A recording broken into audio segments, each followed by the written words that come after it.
Good morning, sir. Morning morning. এই ছেলে, তুমি কতদিন পরে স্কুলে আসলে? তুমি স্কুলে আসতেছ না, কারণ কি? ওই জন্য তো তুমি ফেল করো। কয়বার ফেল করলে তুমি? কষে দেখি।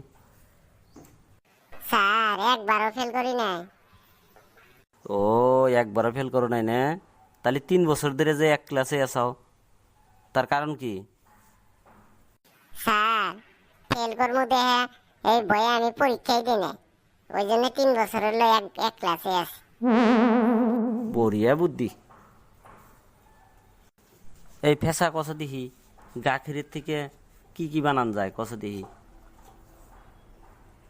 স্যার, গাখিরের থেকে মাখন বানায়, তার বাদে এই দই বানায়।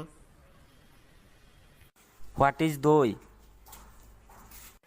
স্যার, দই হলো যখন মিল্ক স্লিপ রাইতে and morning become tight, that is call দই। বাপরে বাপ, বড়িয়া উত্তর হয়েছে দেখি। বয় বয়, বিরাট ইংরেজি জানোস তুই।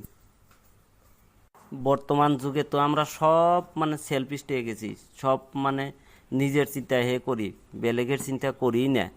আমরা সব সময় বেলেগে একজনে আর একজনের বিপদে সাহায্য করা লাগে। এই বস্তুগুলো আগের বোধ থেকে নাইকিয়া হয়ে গেছে গা। আমরা সব সময় চিন্তা করা লাগে, একজনে আর একজনের বিপদে সহায় করা লাগে। স্যার, বেলেগে উপদেশ দেওয়ার আগে নিজে ঠিক হওয়া লাগে স্যার। কারণ আপনি যে উপদেশ দিতেছেন, পরীক্ষার সময় আমরা কিবা যদি জিগাই আপনি তো সাহায্য করেন না, আঙ্গের বিপদে আপনি তো কোনো সাহায্যই করেন না। দেখছে কোনকার কথা না কোনে ঠেকায় দেখছে। পরীক্ষার মধ্যে ওকে কয়ে দেওয়া নাগে। হ্যাঁ,